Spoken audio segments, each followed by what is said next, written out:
The day Elijah Harris played piano with one hand, the world finally opened its eyes. For 9 years, blindness had defined him. A small black boy from a rough neighborhood with a gift nobody recognized. Then came the cruel dismissal from Langston Rowe, celebrated pianist turned reality show judge, who mocked Elijah's raw talent on national television. But in that moment of public humiliation, something ignited.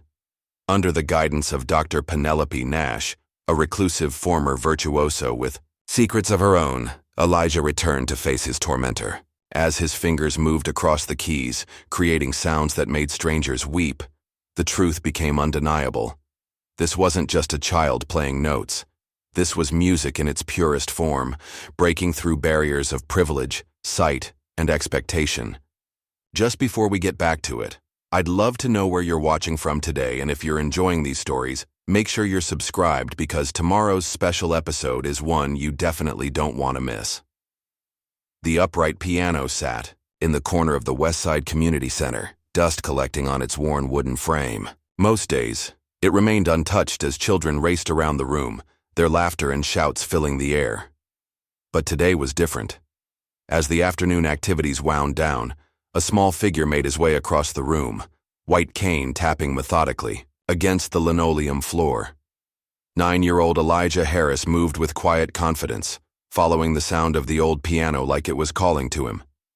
The noise around him gradually faded as staff and remaining children paused to watch the blind boy navigate to the instrument. His fingers found the edge of the bench first. Then he carefully settled himself, running his hands gently over the keys. For a moment, he sat perfectly still, head tilted slightly, as if listening to something no one else could hear. Then his fingers began to dance across the keys, and the opening notes of Beethoven's Moonlight Sonata filled the room. The melody flowed without hesitation, without sheet music, without a single mistake. The community center workers froze in place, mouths slightly open. "Who taught him that?" whispered Ms. Jackson, the center's director, to no one in particular. "Nobody here," replied Mr. Wilson, the maintenance man. "I've never seen him touch that piano before today." Elijah continued playing, lost in the music, unaware of the small audience gathering behind him. His face lit with a serene joy that transformed his ordinary features into something beautiful. When the final notes faded away, he simply sat, hands resting lightly on the keys, a small smile playing on his lips. "You killed it back there, little man," Dwayne said, his large hand resting on Elijah's shoulder as they walked home. At 23, Dwayne towered over his young cousin, his broad shoulders and watchful eyes serving as a shield as they navigated the rough streets of their neighborhood. Sirens wailed in the distance, and somewhere down the block, angry voices rose in argument. Dwayne subtly adjusted their path, steering Elijah away from potential trouble. "It wasn't that good," Elijah replied, but his shy smile betrayed his pride. "I messed up the middle part." "Nobody noticed but you," Dwayne insisted. He guided Elijah around a crack in the sidewalk. "You got a gift, real talk." They passed a group of young men loitering on the corner, and Dwayne nodded in silent acknowledgement.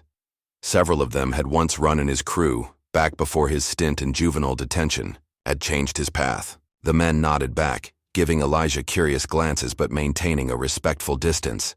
"This place eats geniuses alive if no one protects them," Dwayne said quietly after they'd passed. "That's why I'm always going to have your back, you understand?" Elijah nodded, his cane sweeping in practiced arcs before him. "I understand." The apartment Elijah shared with his mother was small, but meticulously clean. The furniture was worn but well cared for, and family photos adorned the walls. Maureen Harris moved around the kitchen with practiced efficiency, preparing dinner, despite the obvious exhaustion that dragged at her movements. "How was the center today?" she asked, setting a plate of spaghetti in front of Elijah. "Good," he said simply. "I found a piano." Maureen paused, a flicker of something. Worry, perhaps, or memory crossing her face. "You played?"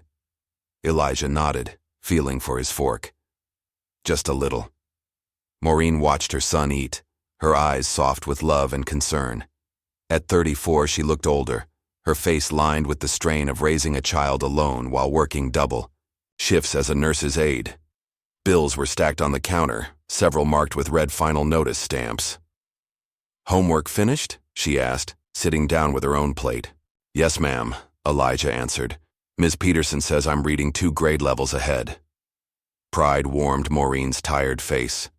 "That's my boy." Later, after Elijah had gone to bed, Maureen sorted through the bills, calculator in hand, trying to make the numbers work. The apartment was quiet except for the occasional siren outside and the low murmur of the TV she kept on for company. In Elijah's room, a shaft of moonlight fell across his sleeping face. Born 3 months premature, his tiny body had fought to survive while complications damaged his optic nerves. His father had walked out 2 weeks after the diagnosis, unable to handle the reality of a disabled son. But Maureen had never seen Elijah's blindness as tragedy, only challenge. "You're going to be something special," she had whispered to him in the NICU. 9 years later, she still believed it. Sunday morning found the Harris family at New Hope Baptist Church, Elijah wearing his one good dress shirt and Maureen in a modest blue dress. The congregation swayed to the gospel choir, energy filling the modest sanctuary. When the choir finished their final number, the pastor stepped forward. "Before we dismiss, I'd like to invite young Elijah Harris to come and bless us with a selection." Maureen looked surprised as congregants turned toward them with encouraging smiles. Elijah hesitated. "Go on," she whispered. "If you want to." He made his way to the piano independently, settling himself on the bench as the church grew quiet. For a moment his fingers hovered over the keys. Then he began to play. What started as a traditional gospel piece gradually transformed, melding seamlessly into something else, Chopin's Nocturne in E-flat major, but reinterpreted with gospel undertones. The congregation sat transfixed as Elijah wove the classical piece with spirals of improvisation, creating something entirely new.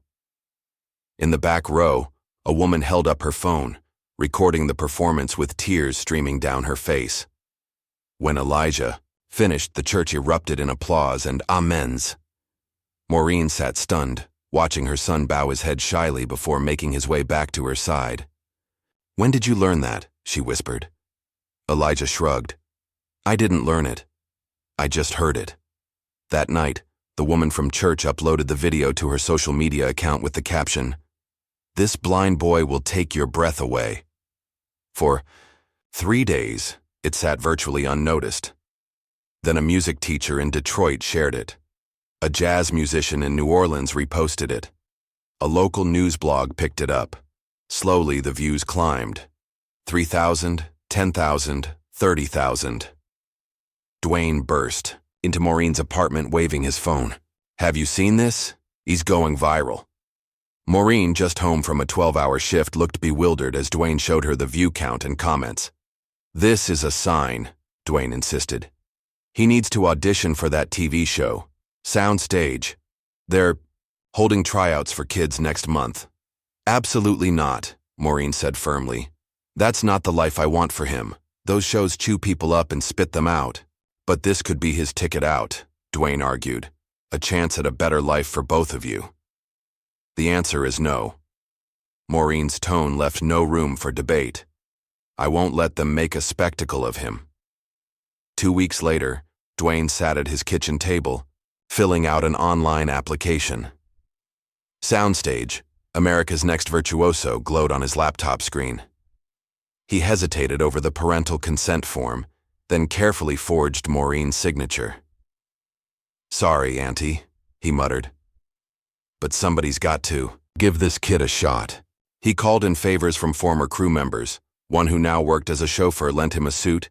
Another who'd gone into retail helped secure an outfit for Elijah. The pieces fell into place, and on a crisp Saturday morning, Dwayne showed up. "At Maureen's apartment, taking E to the Science Museum," he announced casually. "They've got a special exhibit for visually impaired kids." Maureen, exhausted from another night shift, nodded gratefully. "Be back by dinner." In the car, Dwayne finally told Elijah the truth. "We're going to audition for Soundstage." Elijah's face drained of color. "Mom said no." Sometimes adults need a little push, Dwayne replied. This is your chance, E. What if I'm not good enough? Elijah's voice was barely a whisper. What if what I play isn't even real music? Dwayne pulled the car over and turned to face his cousin. Listen to me. If it's real enough to move people, it's real. Period. You've got something special, and the world deserves to hear it. Elijah sat silently for a long moment, then nodded slowly.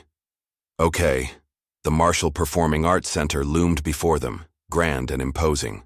Inside, the lobby bustled with activity. Children in expensive clothes clutching sheet music, parents barking into phones, professional tutors giving last-minute advice. Dwayne felt underdressed in his borrowed suit as he guided Elijah through the crowd. Whispers followed them, curious stares at the blind black boy with his white cane and his cousin who clearly didn't belong in this world of privilege. Number 127, a production assistant called, checking her clipboard. That's us, Dwayne replied. Follow me. The panel is ready for you. The woman's eyes lingered on Elijah's cane before she turned and led them toward the auditorium. Elijah's grip tightened on Dwayne's arm. I'm scared, he admitted. That's how you know it matters, Dwayne replied. Now go show them what music really sounds like. The massive doors to the auditorium swung open. Bright lights, a gleaming grand piano, and a panel of judges waited within. Elijah took a deep breath as the announcer called his name. The auditorium hushed as Elijah was led to the gleaming grand piano at center stage. Behind a long table sat the three judges of Soundstage America's Next Virtuoso, their expressions varying from polite interest to outright skepticism. Our next contestant is Elijah Harris, age 9, from Oakwood Heights, announced the host, a woman with an overly bright smile and perfect teeth. At the judges' table, Langston Rowe leaned forward slightly. Even at 63, he commanded attention. Silver, hair perfectly styled, tailored suit impeccable, his dark eyes sharp and evaluating. Once considered among the finest pianists of his generation, he now wielded his reputation like a weapon, taking particular pride in separating the wheat from the chaff, as he often said in interviews. And what will you be playing for us today, young man? Asked Mary Ann Collins, the female judge, her voice warm and encouraging. Elijah hesitated, his hands tight around his cane. I don't exactly know yet. I usually just play what I feel. A low murmur rippled through the audience. In the wings, Dwayne closed his eyes briefly, wishing Elijah had stuck to their rehearsed answer. Langston's eyebrows rose. You don't know? This is a competition, not a playground improvisation session. I understand, sir, Elijah replied, his voice small but steady. But I promise I'll play something good. The third judge, James Wilder, chuckled. Well, I for one am intrigued. Let's hear what you've got, son. An assistant helped Elijah to the piano bench. He set his cane aside and adjusted his position, hands hovering above the keys. For a terrifying moment, he sat frozen. In the wings, Dwayne held his breath. Then Elijah's fingers touched the keys, and the first tentative notes of Mozart's Rondo alla Turca filled the auditorium. He started slowly, feeling his way. But as confidence grew, so did his tempo and expression. Halfway through, he seamlessly transitioned into Ray Charles's Georgia on My Mind, infusing the classical structure with soulful blues. The audience, stirred, surprised, and captivated. For his finale, Elijah shifted again, this time into an original jazz fusion piece with complex rhythms that had his small hands flying across the keyboard. When he struck the final chord, the auditorium erupted in applause. James Wilder was on his feet, and Mary Ann Collins pressed a hand to her heart, clearly moved. Only Langston Rowe remained expressionless, offering slow, deliberate claps that somehow cut through the enthusiasm like ice water. Well, said Mary Ann, beaming, I think we've just witnessed something extraordinary. Remarkable talent, agreed James. You have a natural gift, young man. Langston cleared his throat and the room fell silent. What we have here, he said, his voice cultured and precise, is an example of raw mimicry. Impressive memory, certainly, but memory is not artistry. Dwayne tensed in the wings as Elijah's face fell. "There's no discipline here," Langston continued. "No technique. Just a pastiche of copied sounds without understanding of the underlying structure or emotional intent. It's parlor tricks, not musicianship." "I have to strongly disagree," Marianne interjected. "This child has extraordinary innate talent." "Talent without training is worthless," Langston cut her off. "And I suspect what we're really responding to is the novelty. A blind child playing piano. How inspirational." The word dripped with sarcasm. "But this competition is about musical excellence, not feel-good stories." James leaned forward. "Let's vote, shall we?" "I say yes, absolutely yes." "Yes from me too," Marianne said firmly. "You have a beautiful gift, Elijah." All eyes turned to Langston. He sighed theatrically. "I'm afraid it's a no from me. And as our rules state, contestants need a unanimous vote to proceed to the callback round." A shocked silence fell over the auditorium. Elijah sat motionless at the piano, his face a mask of confusion and hurt. "Thank you for your time," Langston said dismissively, already making notes on his paper. Dwayne rushed onto the stage, his face tight with controlled anger as he helped Elijah up and handed him his cane. "You did amazing," he whispered. "Don't you forget that." As they walked off stage, Langston's voice carried through the microphone. "Blindness isn't an excuse for mediocrity," the audience gasped. A production assistant rushed to cut Langston's mic, but the damage was done. Elijah's shoulders hunched as if he'd been physically struck. By morning, the clip had gone viral, not as the inspiring moment Dwayne had hoped for, but as a controversial flashpoint. The blind boy virtuoso trended alongside Langston Rowe.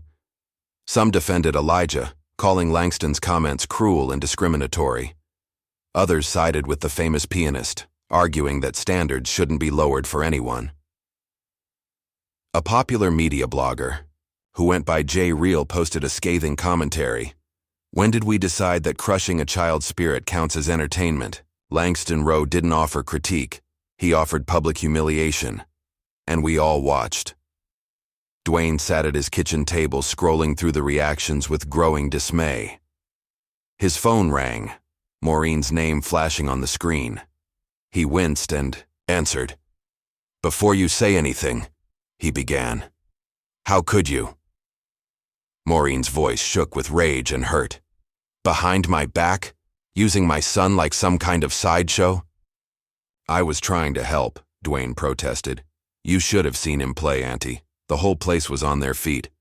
"I've seen the video," she cut him off. "I've seen my baby being torn apart by that man, while the whole world watches and comments. Do you have any idea what you've done?" Dwayne had no answer. "Stay away from us for a while," Maureen said, her voice suddenly tired. "I can't even look at you right now."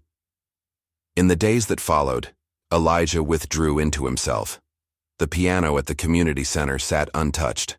At home, he spent hours in his room, headphones on, listening to music but no longer creating it. "He won't talk about it," Maureen told Pastor Lewis when he came to visit. "It's like something inside him just shut down." In the living room, Elijah sat motionless on the couch, face turned toward the window, though he couldn't see the afternoon, sunlight streaming through. "What if he's right?" Elijah asked suddenly when Pastor Lewis sat beside him. "Langston Rowe, what if I'm just a copy machine, not a real musician?" "Son, God doesn't make copy machines," Pastor Lewis replied gently. "He makes originals. Always. Has. Always will." Elijah nodded politely, but doubt had taken root, wrapping around his confidence like strangling vines. That evening, as Maureen sorted through the mail, she found an unusual envelope. Heavy cream-colored paper, with no return address, just their name and address written in elegant script. Inside was a handwritten note. "You have something. If you want to understand what it is, come find me. PN." Beneath the initials was an address in the countryside, about 2 hours from the city. Maureen immediately crumpled the paper, suspicious of any communication from strangers after the viral incident. But Elijah, hearing the crinkle of paper, asked about it. When Maureen reluctantly read him the note, something sparked in his expression, the first real interest he'd shown in days.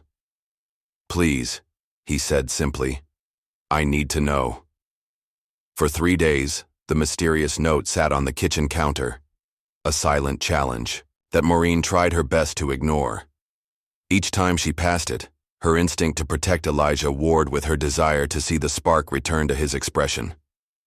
It could be anyone, she argued, when Dwayne called, tentatively trying to mend their rift. Some weirdo who saw the video, some reporter looking for a story.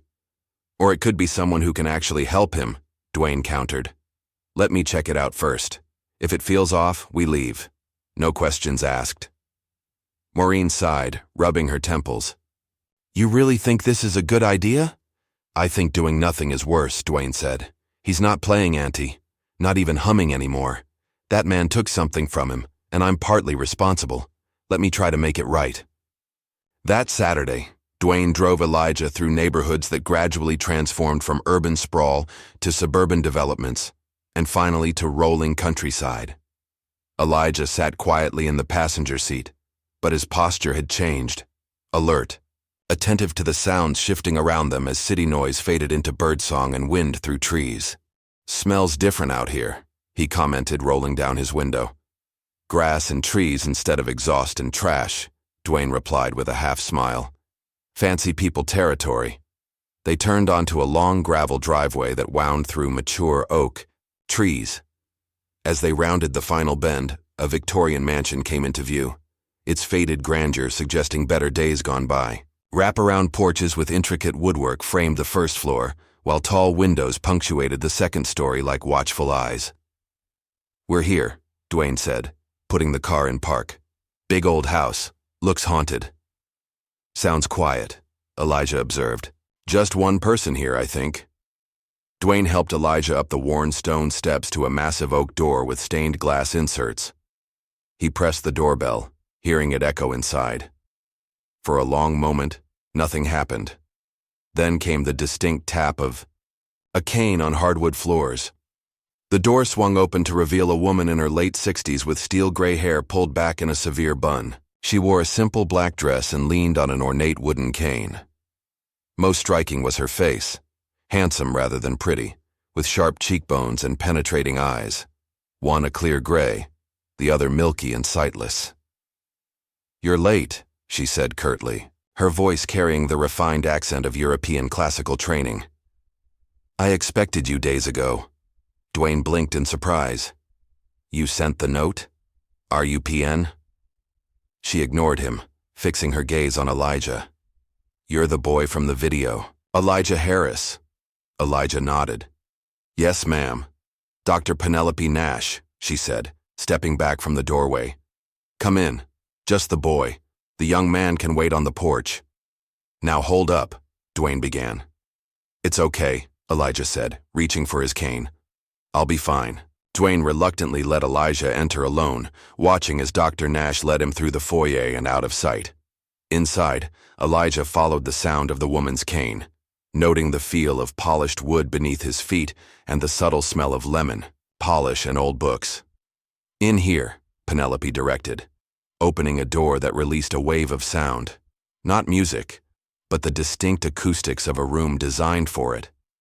The air felt different here, charged with potential.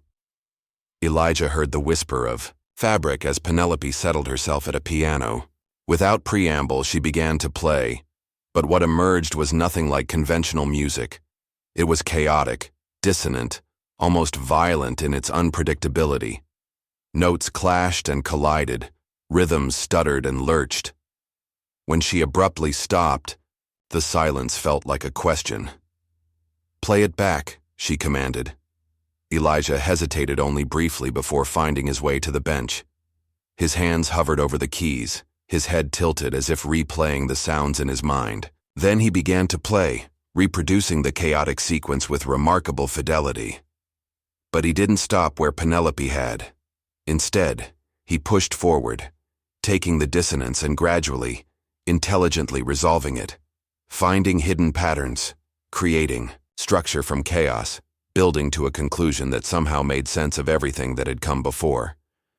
When he finished, the room fell silent again. "Interesting," Penelope said finally. "You didn't just copy, you completed." "I'm sorry," Elijah said. "I just heard where it wanted to go." Penelope made a non-committal sound. "Come with me." She led him to a small sitting room where tea had been laid out. As they sat, she studied him with her one good eye. "I don't take students anymore," she said bluntly. "Haven't for 15 years. Not since this." She gestured toward her blind eye. "What happened?" Elijah asked. "Detached retina. Surgery failed." Her tone was matter-of-fact. "The music world has little use for damaged goods. One day you're playing sold-out concert halls. The next you're being quietly replaced and forgotten." Elijah absorbed this. "Is that why you want to help me? Because we're both—" He trailed off. "Both what? Blind?" Penelope's laugh was short and sharp. "Please. Being blind is the least interesting thing about either of us." She set down her teacup with a decisive clink. "I want to help you because you have something genuine, something that pompous fraud Langston Rowe wouldn't recognize if it bit him on his overpraised behind." At the mention of Langston's name, Elijah flinched slightly. "You know him?" he asked.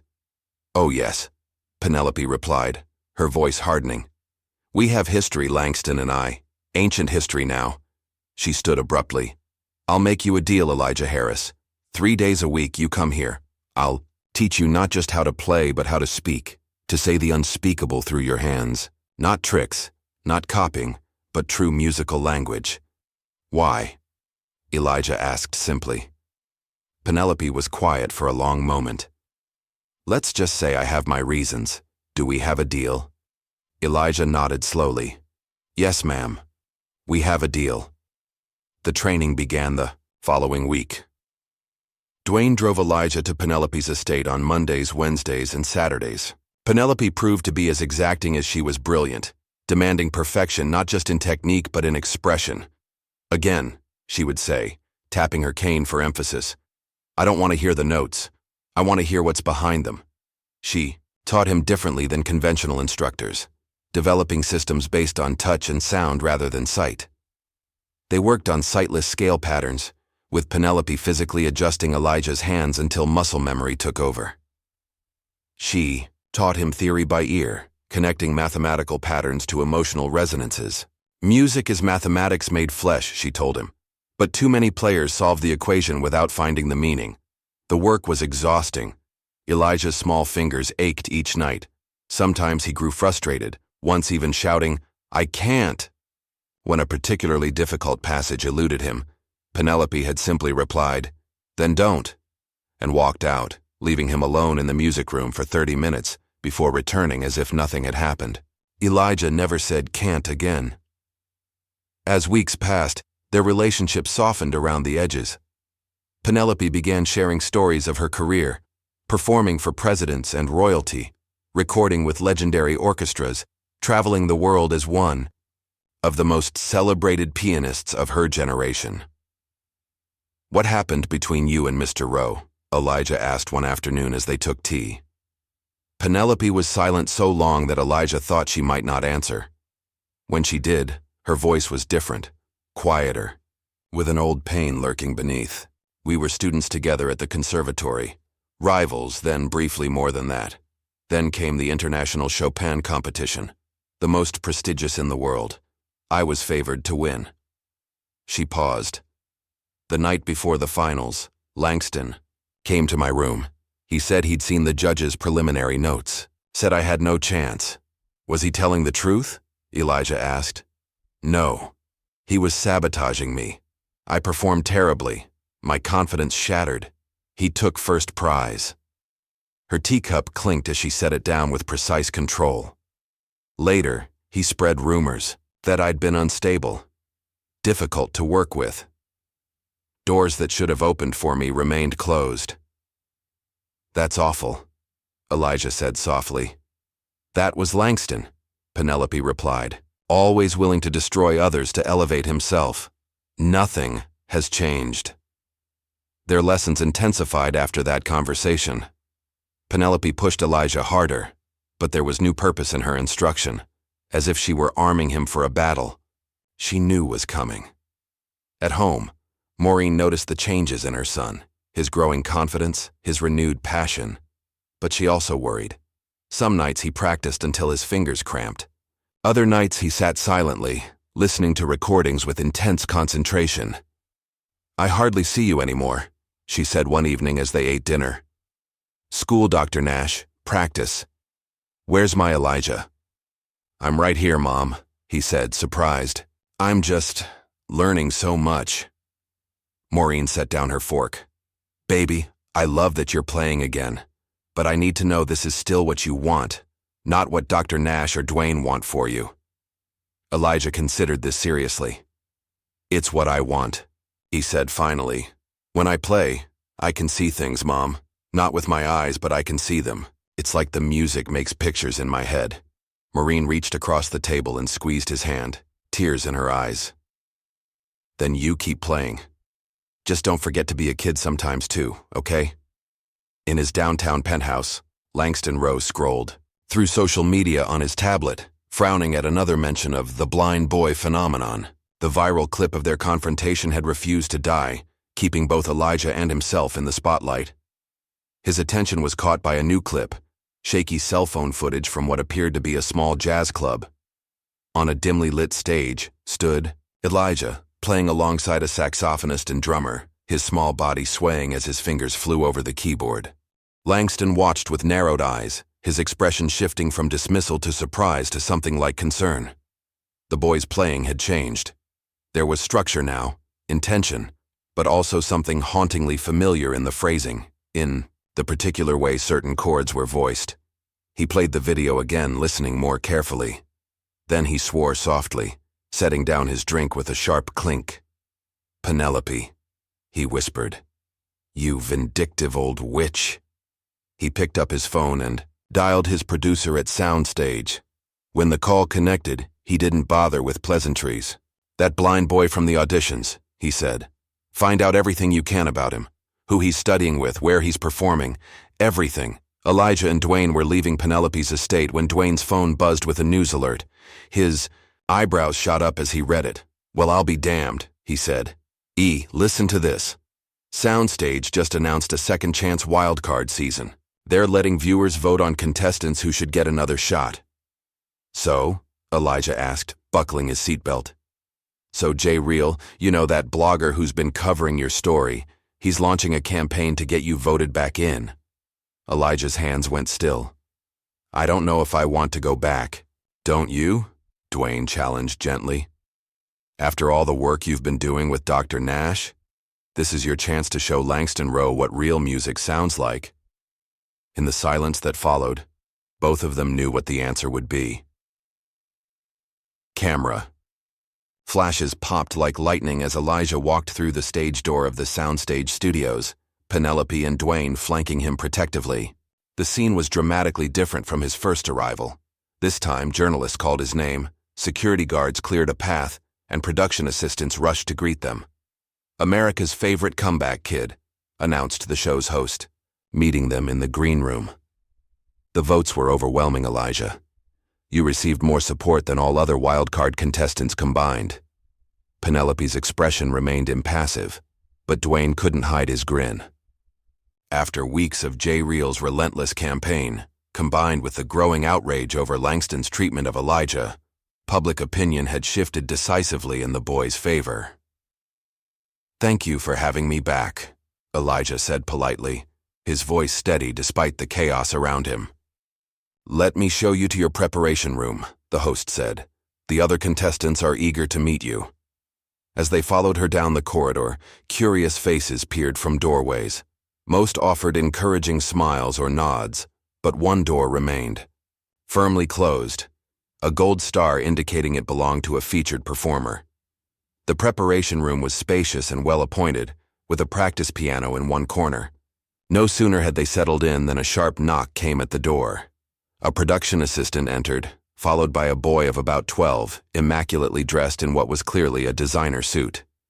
His dark hair was perfectly styled, and his expression, combined curiosity with barely concealed disdain. "This is Amir Whitfield," the assistant announced, "one of our top-ranked junior virtuosos." "Nice to meet you," Elijah said, extending his hand. Amir shook it briefly. "So you're the charity case everyone's talking about." "Excuse me?" Dwayne stepped forward, but Penelope laid a restraining hand on his arm. "You heard me?" Amir continued, eyeing Elijah. "My father says the only reason they brought you back is for ratings. The blind boy versus the mean judge. Very dramatic." Elijah's face remained composed. "I'm here to play music, that's all." Amir laughed. "Right. Well, don't get too comfortable. Some of us have been training since we could walk." He glanced at Penelope. "No offense to your unorthodox methods, Dr. Nash." After Amir left, Penelope snorted. "Richard Whitfield's son. Hedge fund. Manager with more money than taste. Buys his boy the best teachers, the best instruments, the best opportunities." She shook her head. "But you can't buy soul." Later, as Elijah practiced in their room, another knock came. Softer this time. A.P. Young Asian girl with a violin case peered in hesitantly. "I'm sorry to interrupt," she said. "I'm Zara Lynn." "Langston's protege," Penelope said, recognition in her voice. Zara nodded, looking uncomfortable. "I just wanted to say, I thought your audition was really beautiful. What Mr. Rowe said wasn't fair."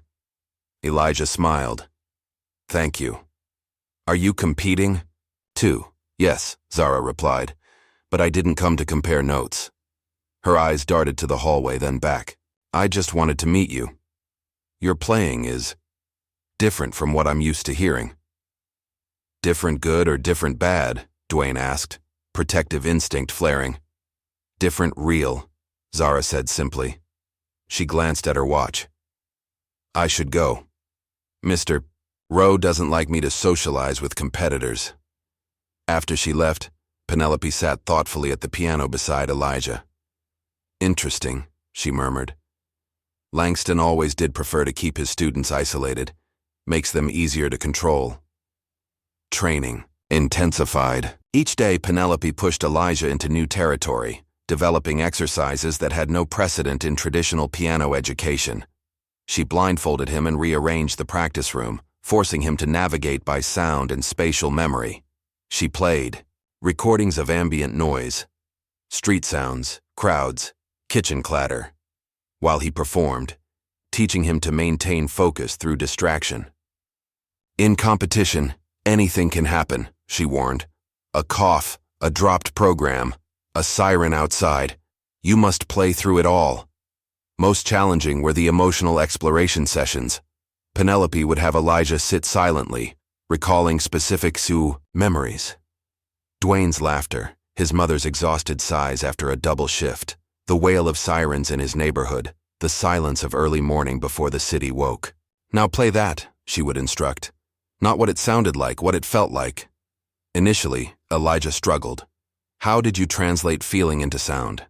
But gradually, a new vocabulary emerged in his compositions, textured, nuanced, deeply personal. "That," Penelope said after a particularly moving piece inspired by his mother, "that is what Langston can never touch. He plays notes. You play life." Backstage politics intensified as the competition progressed. Langston, furious at Elijah's return, began exerting his considerable influence.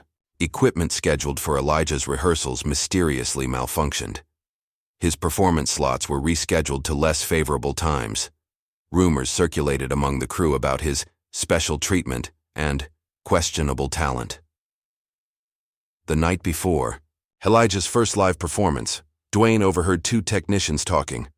"Rowe wants the kid gone," one said. "Says he's making a mockery of the competition. Seems personal," the other replied. "Everything's personal with Rowe," the first technician laughed. "Remember what happened to that composer last season? Criticized Rowe's new album, then suddenly couldn't get work anywhere." Dwayne reported. This to Penelope, who nodded grimly.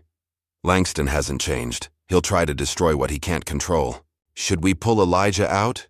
Dwayne asked worriedly. And let Langston win again? Penelope's good eye flashed. Never. The first live performance arrived. The theme was light and shadow. Contestants were to select pieces that expressed contrast and duality. Backstage was organized chaos as final adjustments were made to lighting, sound levels, and camera positions. Elijah sat quietly in his dressing room, fingers moving subtly through practice patterns as Penelope reviewed last-minute instructions. Remember, the acoustics change when the audience is present. Trust your ear, not your memory. A production assistant appeared at the door. 5 minutes, Elijah. You're on after Amir. On the monitor in their room, they watched as Amir took the stage. His performance was technically immaculate, a complex Rachmaninoff piece executed with precision and flair. The audience applauded enthusiastically, though Penelope noted the response was respectful rather than moved. Perfect notes, she murmured. Perfect emptiness. As Elijah was led to the wings, he heard Langston's critique of Amir, effusive praise, that bordered on sycophantic. Then the host was announcing his name, and Elijah was being guided to the gleaming grand piano at center stage. The lights were hot on his face as he settled on the bench. The audience hushed, cameras zoomed, and 3 judges, including Langston Rowe, watched with varying expressions. In that moment of silence before the first note, Elijah felt a strange calm descend. He titled his piece, Finding Light in Dark, and from the first chord, it was clear this was no conventional classical performance. Beginning with a somber minor key exploration that evoked his early life of limitation, the piece gradually evolved, introducing elements of jazz, gospel, and finally an exultant, soaring melody that seemed to reach toward some unseen horizon. When the final notes faded, there was a heartbeat of silence. Then the audience erupted. People rose to their feet, applause thundering through the hall. The female judge wiped tears from her eyes. The third judge nodded appreciatively. Only Langston remained seated, his expression carefully neutral as he wrote on his scoring pad. The host approached Elijah with a microphone. That was extraordinary, Elijah. Can you tell us about your piece? It's about being blind, Elijah said. Simply, not as a tragedy but as a different way of seeing, finding light in unexpected places. The judges offered their feedback, the first 2 lavish with praise. When it came to Langston's turn, he cleared his throat. Technically improved, he acknowledged reluctantly, but fundamentally self-indulgent. Music should transcend personal circumstance, not wallow in it. 3 out of 10. A murmur of disbelief ran through the audience. The other judges looked shocked, but competition rules prevented them from challenging each other's scores. Backstage, Dwayne was furious. A 3? Are you kidding me? The audience was on their feet. Penelope seemed unsurprised. This was never going to be a fair fight, she said. But we've only just begun. The competition intensified. Elijah continued to draw standing ovations, while Langston continued to award him impossibly low scores. Other contestants showed varying reactions. Amir grew increasingly cold and competitive, while Zara seemed torn between loyalty to her mentor and growing admiration for Elijah's authentic expression. One evening, Zara appeared at Elijah's practice room door. "Can I listen?" she asked hesitantly. "Of course," Elijah replied, making room on the bench. She sat beside him, violin case clutched in her lap like a shield. As Elijah played a piece he was developing about his neighborhood, Zara's expression changed. Surprise, then wonder, then something like longing. When he finished, she was quiet for a long moment. "I've been playing since I was 3, she finally said. 8 hours a day, every day. Mr. Rowe says I could be the greatest violinist of my generation." She paused. "But I've never once played like that, like it was coming from inside." "What do you feel when you play?" Elijah asked. Zara considered. Concentration, precision, the need to get it right. She looked down at her hands. "Not joy, not like you." Before Elijah could respond, a sharp voice cut through the moment. "There you are." Langston Rowe stood in the doorway, his face tight with displeasure. "I've been looking everywhere, Zara. You missed our scheduled practice." "I'm sorry, Mr. Rowe," she said, standing quickly. I lost track of time. Indeed. His eyes moved from Zara to Elijah and back. We'll discuss this later. Come. As Zara gathered her things, she whispered quickly to Elijah, "Thank you for showing me something different." After they left, Penelope emerged from the adjacent room where she'd been listening. "You've awakened something in her," she observed. "Langston won't like that at all." The day before the elimination round, disaster struck. During Elijah's technical rehearsal, his piano bench collapsed without warning. He fell awkwardly, his wrist twisting beneath him with an audible crack. Medical staff rushed to the stage as Dwayne and Penelope pushed past security to reach him. Elijah's face was pale with pain as the on-set doctor examined his wrist. "It's a sprain," the doctor announced after careful examination. "Not broken, but he'll need to rest it for at least a week." "The elimination round is tomorrow," Dwayne protested. "Then he'll have to withdraw," the doctor said with a shrug. "No way around it." The producer looked distressed but resigned. "We can issue a statement about a medical withdrawal. It's unfortunate, but—" "No," Elijah interrupted, his voice quiet but firm. "I'm playing tomorrow."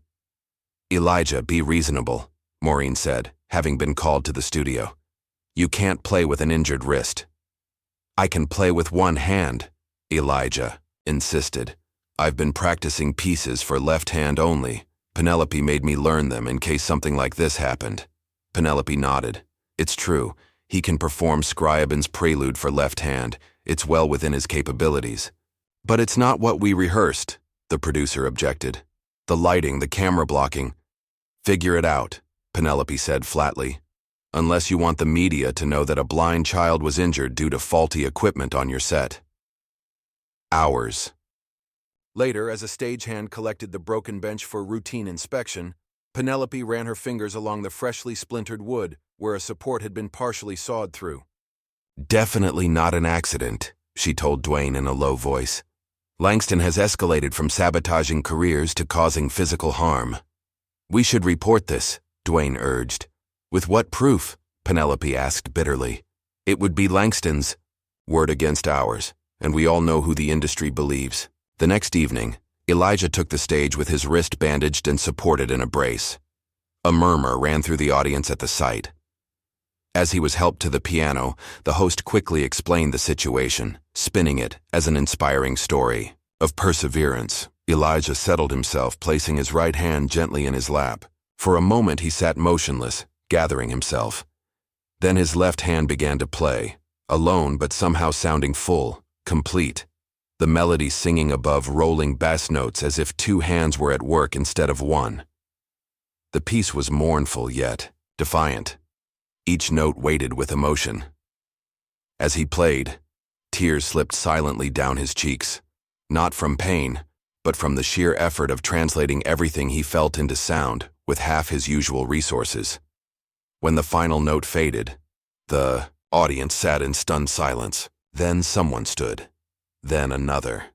Soon the entire hall was on its feet, applause thundering like summer rain on a tin roof. Even the two supporting judges were visibly moved, rising to join the ovation. Only Langston remained seated, his expression unreadable as Elijah was carefully helped from the stage. Backstage, Penelope waited, her good eye bright with unshed tears. "You did it," she said simply, resting a hand on his shoulder. "That was everything I've taught you and more." Dwayne lifted Elijah into a gentle hug. "You killed it, little man. Absolutely killed it." As the celebration continued around him, Elijah sat quietly, exhausted but fulfilled. Beyond the curtain, he could hear the audience still applauding, calling his name. Whatever happened next, elimination or advancement, he had played his truth, and no one could take that away. The one-handed symphony, that's what social media had dubbed Elijah's performance within hours of the broadcast. Clips of his left-handed rendition of Scriabin's prelude had been viewed millions of times overnight. Comment sections overflowed, with reactions ranging from awe to accusations of exploitation. Some viewers broke down the technical brilliance of his adaptation. Others shared personal stories of how his resilience had moved them to tears. In his hotel room the morning after, Elijah sat quietly on the edge of his bed while Dwayne read him selected comments from his phone. Listen to this one. I've played piano for 30 years and couldn't do what this child did with one hand and a broken heart. Man, they love you out there. Elijah nodded, absently flexing his injured wrist. The pain had subsided to a dull throb, but the doctor had insisted he continue to rest it for at least another week. Any word on the results? He asked. Not until tonight's show, Dwayne replied. But after that performance, no way they can eliminate you. A knock at the door interrupted them. Penelope entered, followed by Maureen, who immediately went to Elijah and gently examined his bandaged wrist. How are you feeling, baby? She asked, concern etched on her face. I'm okay, Mom. Really. Penelope cleared her throat. You should know that Langston is making the rounds this morning. He's scheduled an appearance on Morning Beat in 20 minutes. Dwayne swore under his breath. What's that snake up to now? They turned on the television just as Langston was being introduced. He looked impeccable as always in a tailored charcoal suit, his expression grave and professorial as the host asked about the previous night's performance. While I certainly admire young Elijah's determination, Langston began, his voice measured, I'm concerned that we're moving into dangerous territory. Soundstage has always been about musical excellence, not inspirational stories. But surely, the standing ovation speaks to the quality of his performance, the host pressed. Langston smiled thinly. Audiences are easily swept up in emotion. They're responding to the circumstance, a child playing through injury, not to the musicality itself.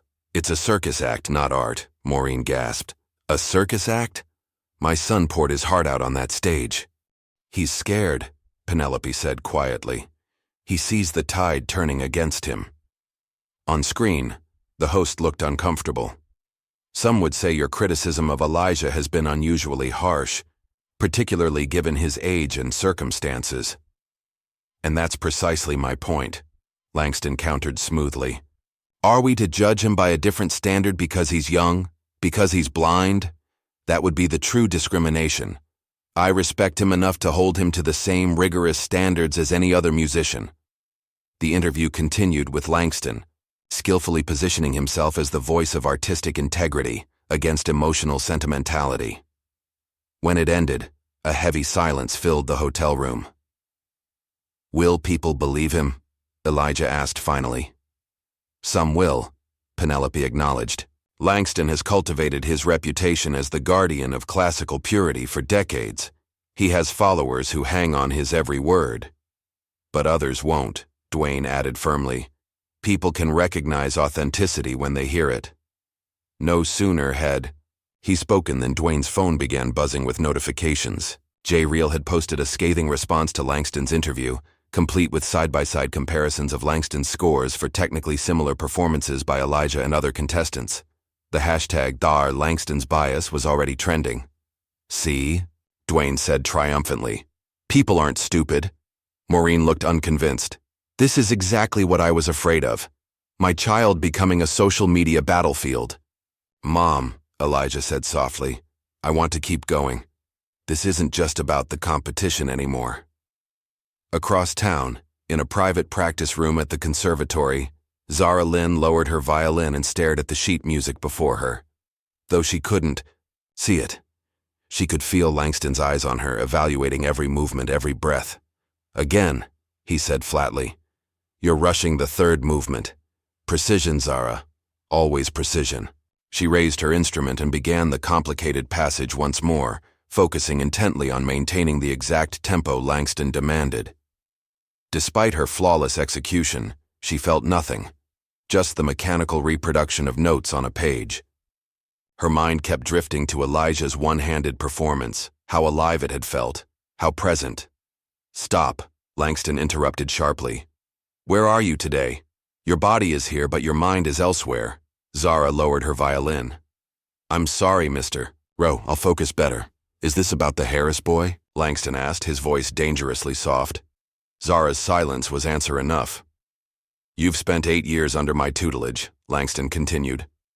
Everything you are as a musician you owe to me. Remember that. Yes, Mr. Rowe. I've invested too, Much in you to watch you be seduced by cheap emotionalism. The boy plays for applause, not for art. Something in his tone, the dismissiveness, the certainty of his superiority, sparked an unfamiliar feeling in Zara. For the first time, she questioned not just Langston's assessment of Elijah, but his entire approach to music. His playing moved people, she said quietly. It moved me. Langston's eyes narrowed. Sentimentality is the refuge of the technically deficient. I thought I taught you better. Zara looked down at her violin, the expensive instrument Langston had helped her parents select, the symbol of everything she had worked for since childhood. Then she thought of Elijah, playing with one hand, tears streaming down his face, his music raw and real and alive. Maybe there are things you didn't teach me, she said so softly that Langston had to lean forward to hear her. Excuse me? Nothing, she replied quickly. I'll practice harder. But something had shifted, a crack in the foundation of certainty that had supported her musical life for as long as she could remember. 3 days after his one-handed performance, Elijah sat in Penelope's Victorian mansion, his injured wrist, propped carefully on a cushion as they worked on adapting his technique to accommodate the temporary disability. The competition continues in 2 weeks, Penelope said. The doctor believes your wrist should be healed enough by then, but will prepare as if it won't be. You think I'll make it through tonight's elimination? Elijah asked. After that performance, they wouldn't dare cut you. The backlash would be enormous. Penelope paused, her expression growing serious. But there's something else we need to discuss. Something I should have told you earlier. She settled into the armchair across from him. My history with Langston goes deeper than what I've shared. The competition, the sabotage, that was just the beginning. Elijah listened intently as Penelope revealed the full truth of her past. How Langston had not only undermined her confidence before the fateful competition, but had stolen her original composition, a piece she had shown him in a moment of trust. How he had claimed it as his own, using it as the cornerstone of his breakthrough album. How, when she threatened to expose him, he had systematically destroyed her reputation in the industry. By the time I lost partial vision in my eye, I was already a persona non grata in the classical world, she concluded. The injury just gave everyone an excuse to forget me entirely. That's why you left performing, Elijah said quietly. Not because of your eye. The eye was a convenient excuse, Penelope admitted. The truth was, I couldn't bear to be part of a world that had so thoroughly betrayed me. Elijah absorbed this in silence. Then, why tell me now? Because you need to understand what we're really up against. Langston doesn't just want to win a competition. He wants to maintain the system that has benefited him for decades. A system where the rules are written by people like him, for people like him. She leaned forward. And you, Elijah Harris, represent everything that threatens that system. Elijah nodded slowly. Then let's make music no one can steal. That evening, as expected, Elijah advanced to the next round of the competition. The judges didn't even attempt to justify Langston's low score in the face of Elijah's overwhelming audience support. The production had clearly made its decision. Elijah's story was ratings gold. With his advancement secured, Elijah threw himself into preparation with renewed vigor. Even with his wrist still healing, Penelope found ways to keep his training intensive. She taught him to shift weight distribution, to use deeper shoulder and back muscles instead of relying solely on wrist flexibility, to create fuller sounds with fewer notes. Before injury, you played with your hands, she instructed. Now you must play with your entire body, your entire being.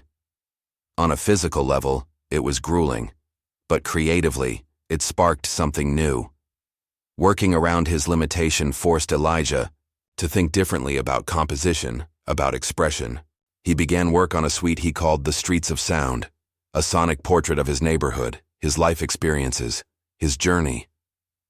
Meanwhile, Zara's internal conflict intensified. After years of unquestioning obedience to Langston's methods, she found herself drawn to Elijah's rehearsal room whenever she could slip away. She would stand silently in the doorway, listening to him work through passages of The Streets of Sound, fascinated by how different his approach was from anything she had been taught. One afternoon, Langston caught her there. His face darkened as he pulled her aside. "This ends now," he hissed. "You are my student. You represent my legacy." "I was just listening," Zara protested. "To garbage," Langston snapped. "Undisciplined, self-indulgent noise. Is that what you aspire to? To play? For the cheap seats?" Something snapped in Zara. Years of suppressed feelings, frustration, doubt, creative suffocation, crystallized in that moment. "He plays with heart," she said, meeting Langston's gaze directly. "When was the last time you did that, Mr. Rowe? When was the last time you played without calculating every note's effect on your reputation?" Langston recoiled as if slapped. "You taught me how to play piano," Zara continued, her voice growing stronger. "But Elijah taught me how to listen." She unpinned the small gold emblem of Langston's academy from her lapel and placed it in his palm. "I'm withdrawing from your mentorship." As Zara made her break from Langston, another contestant was unraveling. Amir Whitfield had watched with increasing alarm as Elijah's popularity surged. The son of a hedge fund manager who had invested millions in his musical career, Amir had been raised to believe that excellence was a product of privilege and opportunity. Elijah's raw talent challenged everything he had been taught about his own superiority. During a technical rehearsal, Amir approached Elijah in the wings, his normally perfect composure visibly cracking. "You think you're special," he said, voice tight with anger. "The blind boy wonder. You've turned this competition into a pity party." Elijah remained calm. "I'm just here to play music, Amir." "You're here to make the rest of us look heartless," Amir snapped. "Like we're the villains in your inspirational story. Well, I've worked too hard to let some charity case take my spotlight." He shoved Elijah then, not hard enough to hurt him but enough to make him stumble. A nearby stagehand intervened, pulling Amir away as he continued to shout. "Mr. Rowe is right about you. You're a fraud, a gimmick." The incident was quickly contained, with producers warning Amir that another outburst would mean disqualification. But the damage was done. Word spread through the production, adding another layer to the drama unfolding both on and off camera. As Elijah's profile rose, so did the demands on his inner circle. Dwayne, who had been coordinating Elijah's schedule and serving as his unofficial manager, received an unexpected call from a youth outreach program in Atlanta. They were impressed by his work with Elijah and offered him a full-time position, working with at-risk teens in music education. It was the opportunity of a lifetime. Stable work doing something meaningful, a chance to impact other kids the way he'd helped his cousin. But it would mean leaving at the most critical juncture of Elijah's journey. Dwayne agonized over the decision for days, not sharing the offer with anyone.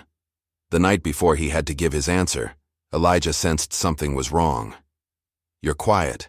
Tonight," he observed as Dwayne drove him back to the hotel after rehearsal. "Just thinking about stuff," Dwayne replied vaguely. "Is it the job in Atlanta?" Dwayne nearly swerved off the road. "How did you—" "I overheard you on the phone," Elijah admitted. "You should take it." "I can't leave you now," Dwayne protested. "Not with everything that's happening." "You've done enough," Elijah said firmly. "You believed in me when nobody else did. You got me here. Now I need to learn to stand on my own." "But what about Langston? All the pressure? I have Penelope. I have Mom, and now I have myself." Elijah smiled. "You taught me that." The conversation eased some of Dwayne's guilt, but the decision still weighed heavily on him.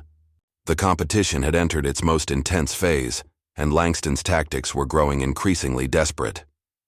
In his private office at the Soundstage Studios, Langston Rowe faced the show's executive producer across a desk littered with press clippings about Elijah. "This has gone far enough," Langston said coldly.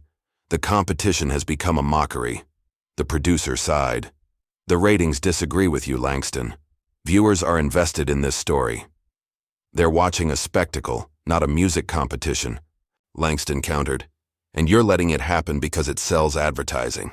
That's unfair. The boy has genuine talent. The boy, Langston interrupted, is a mediocre pianist being elevated beyond his abilities because of circumstances that have nothing to do with music. And you know it. The producer leaned back in his chair. What exactly are you asking for? I want him gone, Langston said flatly. Before the semifinals. That's not possible. The voting numbers, I don't care about the voting numbers. Langston's voice took on a dangerous edge. I've been the face of this show for 5 seasons. My reputation, my expertise is why audiences trust the outcomes. If you allow this farce to continue, I walk. The producer studied him carefully. You'd break your contract? Try me, Langston replied, and then explain to your board how you lost the only judge with any credibility in the classical world. The threat hung in the air between them. Finally, the producer spoke. I can't just eliminate him without cause. The backlash would be catastrophic. Then find a cause, Langston said simply. That's your job, isn't it? The semi-final assignment was announced with great fanfare. Each contestant would compose and perform an original 5-minute piece telling the story of who they are. For Elijah, it seemed almost too perfect. The streets of sound, the suite he'd been developing, with Penelope could be adapted to fit the requirements exactly. This is your moment, Penelope told him during their preparation session. Everything we've worked toward. Elijah's wrist had healed enough that he could play with both hands again, though he still wore a lightweight brace for support. He worked tirelessly, refining and polishing his composition until every note felt essential, every phrase authentic. 3 days before the semi-final performance, disaster struck from an unexpected direction. Langston called a special meeting of the judges and producers, presenting a folder of evidence he claimed proved that Elijah had plagiarized his compositions. I've obtained footage of the boy playing at his church over a year ago, Langston explained, showing a grainy video of Elijah's original church performance. Note the melodic structures, the chord progressions. Now compare them to his recent work. He played a recent clip from Elijah's rehearsal. The sophistication between these two performances is night and day, Langston continued. It's simply not possible for a child with no formal training to make such a leap without outside composition. I believe Dr. Penelope Nash has been writing his music for him. The accusation sent shockwaves through the production. The producers, legally obligated to investigate any claim of plagiarism, launched an immediate review. Elijah was informed that his semi-final performance was on hold pending the outcome. When word reached Penelope, her reaction was swift and furious. She stormed into Langston's dressing room without knocking, slamming the door behind her. How dare you, she said, her voice shaking with rage. How dare you accuse that boy of the very sin you committed against me? Langston turned from his mirror, his expression cool. Penelope, still dramatic after all these years. You know he composes his own music. You know it because you can hear me in it. Not because I wrote it, but because I taught him. The same way my teachers taught me and their teachers taught them. A 9-year-old blind boy without formal training suddenly composing at a conservatory level, Langston scoffed. The evidence speaks for itself. The evidence is that he has a gift you've spent your whole life trying to acquire, Penelope shot back. Raw, authentic talent that connects with people on a level your technical perfection never could. Something flickered in Langston's eyes. A glimpse of old pain, quickly masked. This competition has standards. I'm simply upholding them. Penelope stepped closer, her voice dropping to a near whisper. This isn't about standards. This is about fear. You're terrified of being eclipsed by a child from the projects with more natural talent in his little finger than you've accumulated in a lifetime of privilege. She slapped a folder on the table, sheet music annotated with Elijah's creative process, dated notes from their sessions together showing the evolution of his compositions. Here's your evidence, she said coldly. Though I doubt it will matter to you, the truth never has. After she left, Langston sat motionless for a long time, staring at the folder but not opening it. Finally, he pushed it aside and returned to his reflection in the mirror, straightening his already perfect tie. When Elijah learned of the accusation, the news hit him like a physical blow. After everything he'd overcome, his blindness, his disadvantaged background, Langston's earlier humiliation, the injury, to now be called a fraud cut deeper than anything before. "I don't understand," he said quietly as Maureen held him. "Why doesn't he believe I can do this?" "It's not about you, baby," Maureen soothed, though her own anger simmered just below the surface. "Some people can't recognize light in others because they've lost it in themselves." Penelope was more blunt when she arrived at their hotel room. "He's desperate. He's throwing everything he has at you because he knows you're going to win." "But what if they believe him?" Elijah asked. "What if they think I can't really compose?" "Then you show them what cannot be denied," Penelope said. Firmly, "You go out there and play something so undeniably yours that no one can question its origin." As they strategized their response to the accusation, an unexpected visitor arrived, Zara Lynn, clutching a notebook to her chest, looking nervous but determined. "I heard what happened," she said when Dwayne let her in. "I want to help." She approached Elijah and pressed the notebook into his hands. "These are my compositions, ideas I've been working on secretly, things Mr. Rowe would never approve of. I've never shared them with anyone." Her voice softened. "This isn't pity. This is me passing the flame forward." Elijah ran his fingers over the pages. "Thank you, Zara, but I need to do this on my own." "I know," she replied. "I just wanted you to know you're not alone. There are others who believe in what you're doing, what you represent." After she left, the mood in the room had shifted subtly, a reminder that Elijah's struggle had implications beyond his own journey. The producer's investigation dragged on for 2 tense days. J-Reel's blog kept public pressure high with regular updates and pointed questions about the timing of Langston's accusations. Penelope's evidence of Elijah's compositional process was reviewed by independent music experts. Finally, on the morning of the semi-final, the producers announced their decision. Elijah would be allowed to perform. Langston was furious but powerless to overrule the decision. Instead, he turned his attention to Amir, his new favorite since Zara's defection. He spent hours coaching the boy, preparing him to overshadow Elijah's performance. Amir was scheduled to perform first. He took the stage looking confident but strained, the pressure of representing Langston's musical philosophy clearly weighing on him. His original composition was technically dazzling, a showcase of virtuosic runs, complex harmonies, and flawless execution. The audience applauded appreciatively when he finished, impressed by his skill if not moved by his expression. The judges offered their critiques, solid marks, with Langston predictably effusive in his praise. But as Amir left the stage, he could see the truth in the audience's polite but reserved response. Despite his perfect performance, he hadn't touched them. Something essential was missing.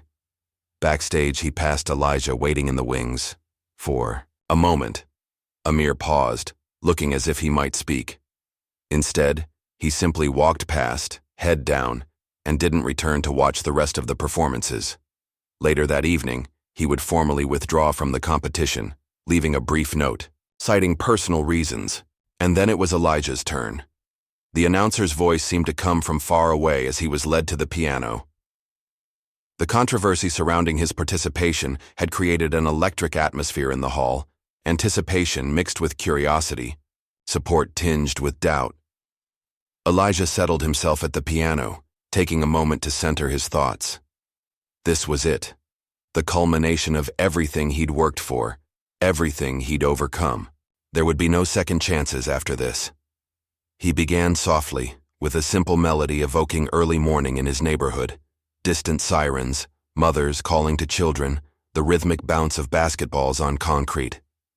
Gradually, he built in complexities, the layered sounds of urban life, the joy and struggle existing side by side. Church bells melded with hip-hop beats, classical structures twisted into jazz improvisations.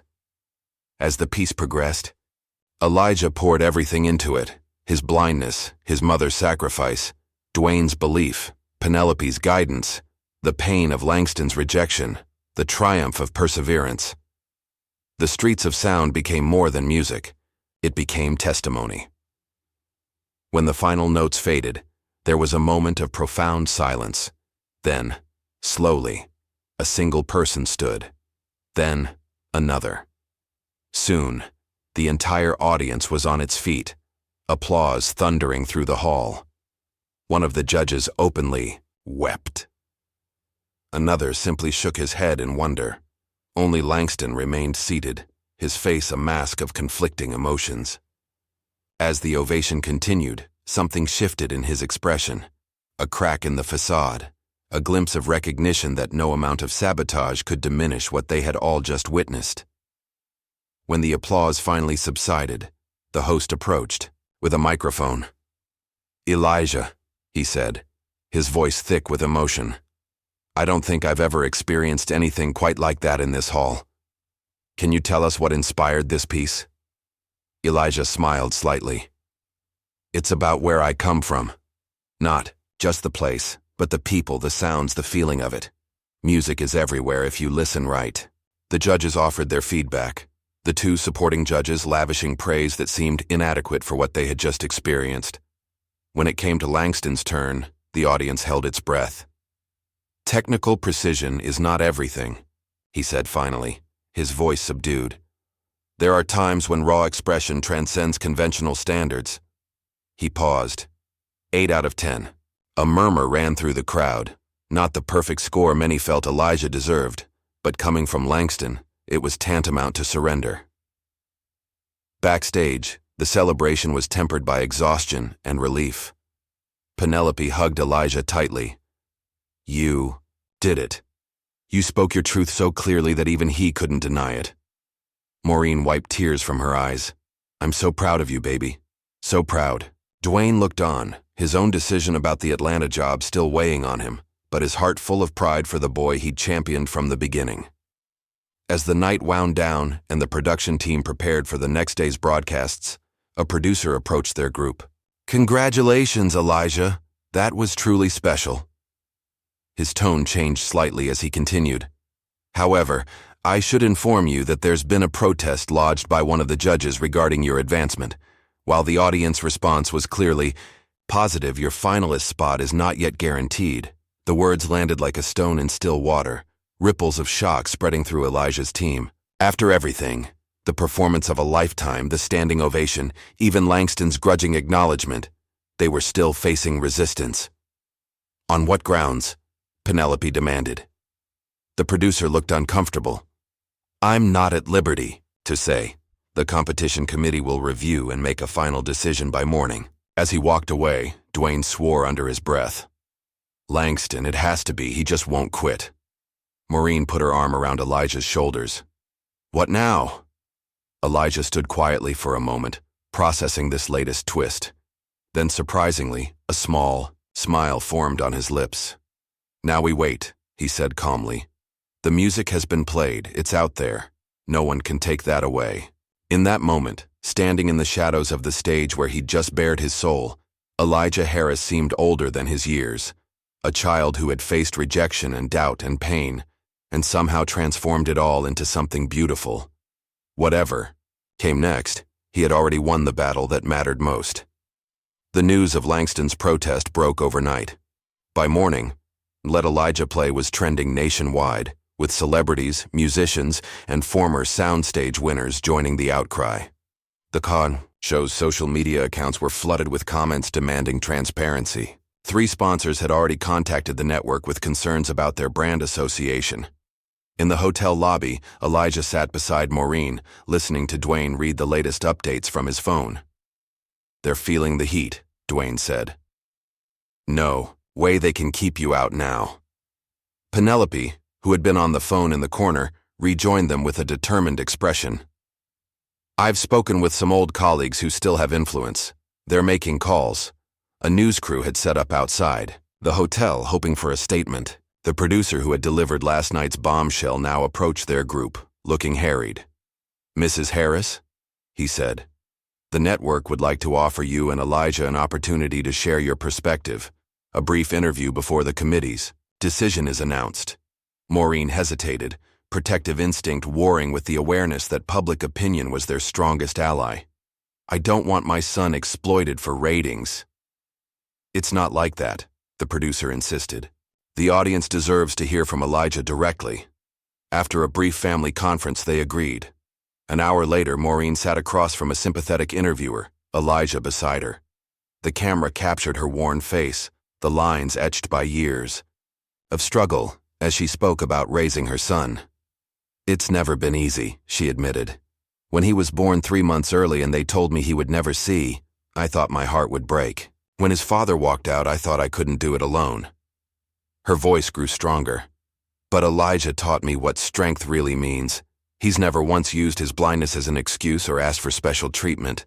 "What does this competition mean to you?" the interviewer asked Elijah. "It started as just a chance to play music," he replied thoughtfully. "But now it's about showing people that your circumstances don't define what you can create. That music belongs to everyone." The interview was broadcasting live, and within minutes clips were circulating online. Viewers were particularly moved by Maureen's quiet dignity and Elijah's mature perspective. Public sentiment, already strongly in Elijah's favor, crystallized into a movement. Back in Atlanta, Dwayne received a text from the youth outreach program. They needed his decision today. He stepped outside to make the call, walking slowly around the hotel grounds as he wrestled with his choice. A career doing meaningful work or standing by his cousin in his moment of need, the responsible path forward, or loyalty to the journey he'd helped start. On the third lap around the building, Dwayne stopped walking. He looked up at the hotel windows, knowing Elijah was somewhere inside, waiting for news that would determine his future. Then he made the call. "I appreciate the opportunity," he told the program director, "but I can't accept the position right now. There's something I need to finish first." When he returned to the hotel room, Elijah sensed the change immediately. "You turned down the job." "For now," Dwayne confirmed. "Some things are more important." "You didn't have to do that." "Yeah, I did." Dwayne squeezed his shoulder. "You're the change we've all been waiting for. I'm not leaving now." Before Elijah could respond, Penelope entered the room, her face alight with barely suppressed excitement. "It's happening," she announced. "The committee just overruled Langston's protest. You're advancing to the final." The room erupted in cheers, tension dissolving into relief and joy. As they celebrated, a production assistant arrived with official confirmation and additional news. Elijah would face Zara in the final round. Amir's withdrawal had created an opening, and Zara's semifinals performance had earned her the spot. "The final will be a 2-part challenge," the assistant explained. "First, an original composition performed solo. Then, a collaborative piece created and performed by both finalists together." After the assistant left, Maureen expressed concern about the collaboration. "Can you work with Langston's student? Won't he influence her against you?" "Zara's not under his control anymore," Elijah reminded her. "And she's a brilliant musician in her own right." Penelope nodded approvingly. "A generous assessment. You'll need that spirit of collaboration for the duet portion." The next morning, as they prepared to leave for Penelope's home to begin work on the final pieces, she surprised Elijah with an announcement. "I won't be coming with you to the final," she said quietly. "What? Why not?" Elijah asked, alarmed. "Because you don't need me anymore." Penelope took his hands in hers. "You've found your voice. Now you need to trust it completely, without looking to me for validation."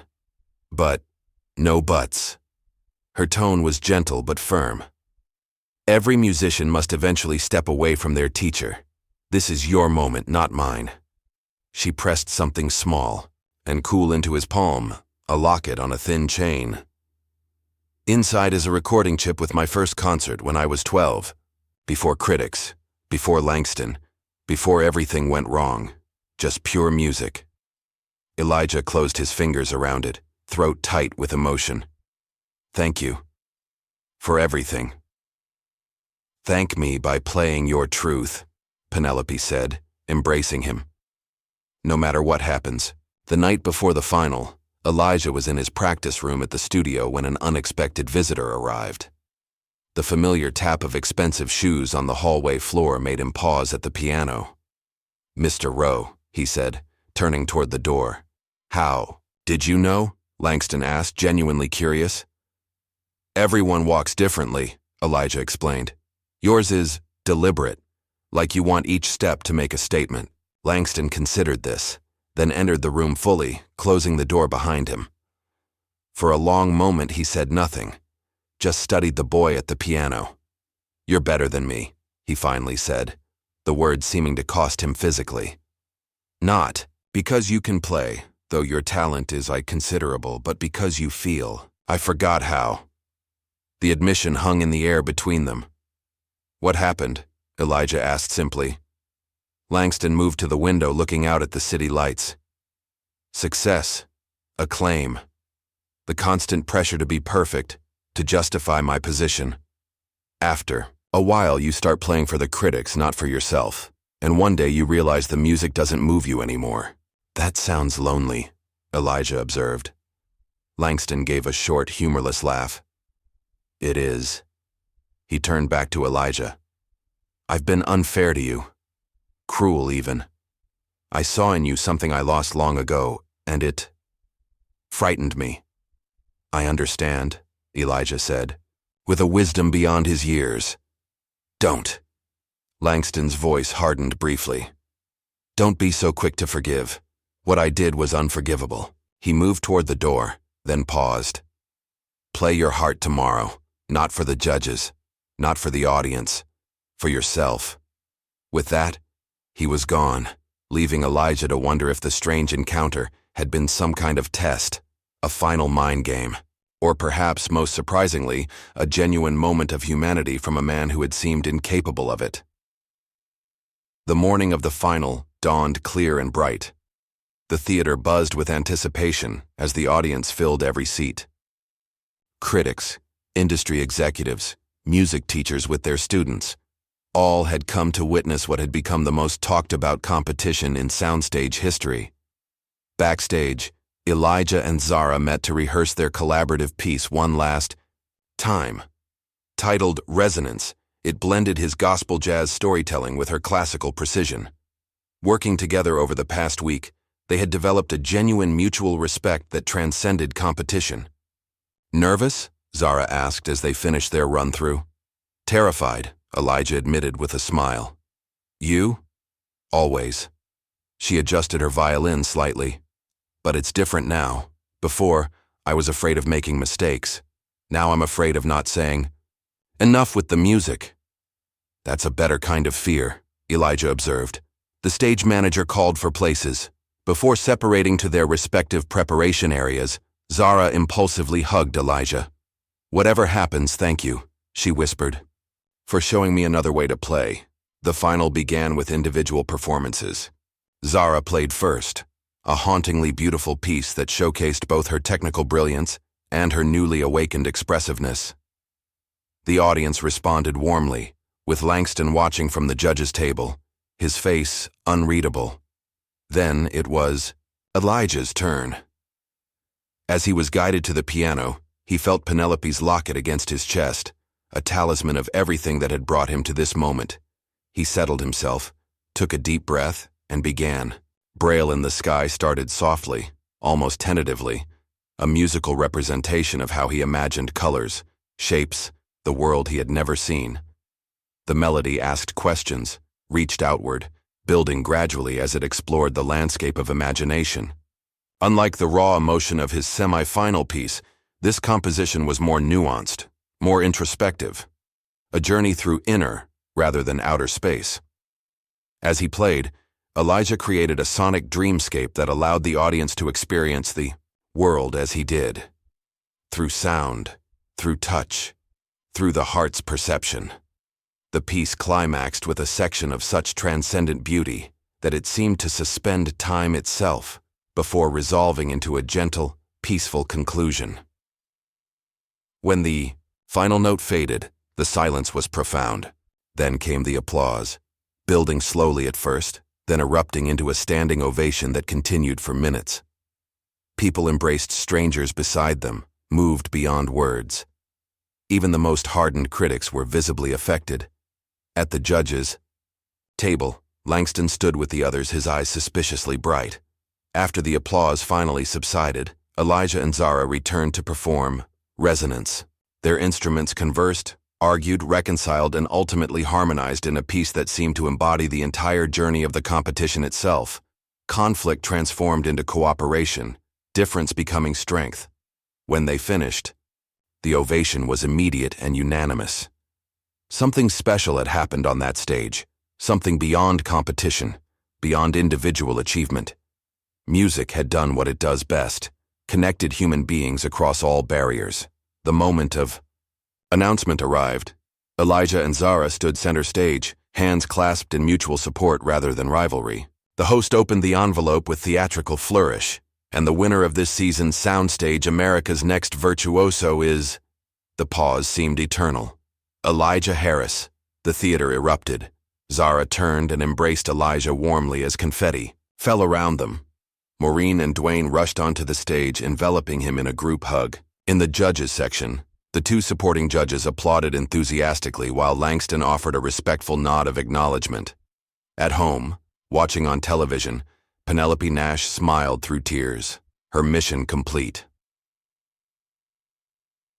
6 months later, the grand ballroom of the Kennedy Center hummed with anticipation. Tonight marked Elijah Harris's debut with the National Symphony Orchestra, the culmination of a whirlwind half-year that had transformed him from reality show contestant to genuine musical phenomenon. Backstage, Elijah adjusted his bow tie, fingers moving with the same precision they brought to the keyboard. At 10 years old, he was still adjusting to the trappings of fame, the formal attire, the protocol of professional performance, the weight of expectation. 5 minutes, Mr. Harris, a stagehand called. Maureen, elegant in a simple evening gown, provided by one of Elijah's new sponsors, squeezed his hand. Ready, baby? Ready, Mom. His smile was confident but still boyish. Is Dwayne here yet? Just arrived. His flight from Atlanta was delayed. Since accepting the youth outreach position, 3 months ago, Dwayne had been building a music program for at-risk teens inspired by Elijah's journey. He flew in for all of Elijah's major performances, maintaining the bond that had started everything. As Elijah prepared to take the stage, his phone buzzed with messages of support from Zara in Vienna, where she'd been accepted to the prestigious conservatory. From Jay Reel, whose blog had expanded into a full media platform advocating for arts accessibility. From former contestants and new friends made along the way. Notably absent was any word from Langston Rowe, who had resigned from soundstage after the finale and retreated from public life. Rumors circulated about a nervous breakdown, a health crisis, or simply a long overdue reckoning with his past. Whatever the truth, he had vanished from the musical landscape he once dominated. In Tokyo, 3 months later, Elijah performed to a sold-out audience at Suntory Hall. At 12, Zara Lynn sat in the front row, having arranged her European tour. To coincide with his Japanese dates, they had maintained their friendship, occasionally performing their duet, Resonance, at charity events. After the performance, they met for tea in the hotel lounge, comparing notes on their rapidly evolving careers. Paris next month? Zara asked. Then Cape Town, Elijah confirmed. You're still with the Vienna program? Yes, but I'm taking a different direction than expected. Zara stirred her tea thoughtfully. I'm focusing more on education now, teaching children from non-traditional backgrounds. Because of what happened? With us? Partly, she smiled. You changed more than just my playing, you know. You changed how I see music's purpose. As they spoke, Zara's phone chimed with a notification. Her expression shifted as she read it. What is it? Elijah asked. A former student of Mr. Rowe's just posted something interesting, she said slowly. Apparently, he's funding a new school for musicians with disabilities. Anonymously, but word got out. Elijah absorbed this silently, thinking of their strange conversation the night before the final. I'm glad, he said finally. Everyone deserves a second movement. Back in the States, Amir Whitfield's path had taken an unexpected turn. After his abrupt withdrawal from the competition, he had disappeared from public performance for several months. When he re-emerged, It was not on the competition circuit, but as a volunteer at an inner-city music center. One afternoon, a letter arrived at Elijah's management office, handwritten on expensive stationery. "Dear Elijah," it read, "you beat me without trying to, but you made me better. The music I'm finding now, working with kids who play for joy rather than perfection, feels real in a way nothing in my previous life ever did. Thank you for that. Unwitting gift. Amir." Meanwhile, Penelope Nash received her own surprising invitation to rejoin the musical world as a judge, composer, and teacher at Juilliard. The offer was prestigious, validating, everything she had once dreamed of. Before Langston's betrayal and her own retreat, she declined. "I've already left my masterpiece out there," she told the board chairman, gesturing toward a newspaper featuring Elijah's latest triumph. Some things can't be improved upon. Instead, she focused on her private teaching, accepting a small number of students with unusual gifts and circumstances, children who, like Elijah, might otherwise fall through the cracks of traditional musical education. On a crisp autumn evening, a year after the competition, Elijah returned to New Hope Baptist Church. The humble sanctuary was packed beyond capacity, with people standing in the aisles and spilling out into the foyer. Despite offers to perform in grand cathedrals and concert halls throughout the city, he had insisted that this concert, a benefit for music education in underserved communities, be held where his journey began. As he made his way to the piano, a hush fell over the congregation. Among them sat the woman who had recorded his first viral video, her phone ready once again. Beside her was Dwayne, home from Atlanta for the weekend. Maureen watched from the front row, her face reflecting pride and a mother's perpetual concern. For her child in the spotlight, Elijah adjusted the microphone beside the piano. "Tonight I want to play something new for you. It's called Braille in the Sky, and it's about how I see the world, not with eyes, but with heart and sound and feeling." His fingers touched the keys, and the familiar opening notes filled the church. But something was different. The piece had evolved, matured, grown deeper in the year since the competition. It now contained echoes of his travels, new experiences, broader horizons. As he played, faces in the audience reflected the journey they had witnessed. From a small boy at a dusty community center piano to a young artist who had captured the world's imagination. The woman with the phone recorded through tears, just as she had that first Sunday morning. In the months that followed, Elijah's star continued to rise. He performed around the world, Tokyo, Paris, Cape Town, Sydney, always returning to his roots. Between international tours, he gave free concerts in community centers, taught workshops for visually impaired children, and collaborated with musicians across genres and generations. Dwayne's youth program flourished, expanding to 3 additional cities. Using Elijah's story as inspiration, he created opportunities for talented kids from struggling neighborhoods to receive the guidance and support they needed to develop their gifts. Maureen finally quit her exhausting job as a nurse's aide, instead managing Elijah's increasingly complex affairs. In a quiet moment between concerts, she told him, "You didn't just change your life. You changed mine." "We did it together, Mom," he replied, the wisdom in his young voice reflecting all they had overcome. 5 years after the competition that had started everything, an older Elijah Harris sat alone on an empty stage. At 14, he had grown taller, his face beginning to show the transition from child to young man. His fingers, longer now, rested lightly on the keys of a grand piano. The concert hall was silent, the audience long gone after another successful performance. In these private moments after shows, Elijah often played just for himself, music too personal, too experimental for formal programs. He took a deep breath, centering himself in the perfect acoustic space. Silence. Then, a single note, the beginning of something entirely new.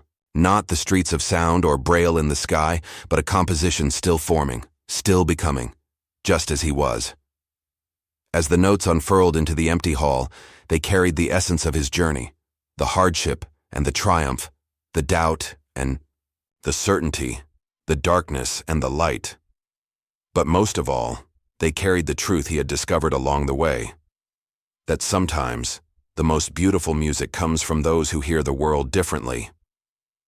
The sound expanded, filling the space, with possibilities, with futures yet to be written. And as the final chord resolved into silence, Elijah smiled, ready for whatever came next. Have you ever wondered what beautiful music we miss because we're too busy looking instead of truly listening? This is the gift Elijah Harris gives us all. A reminder that the most powerful visions can come from those who see the world differently. If this story moved you, like and subscribe for more narratives that challenge our perceptions and open our hearts.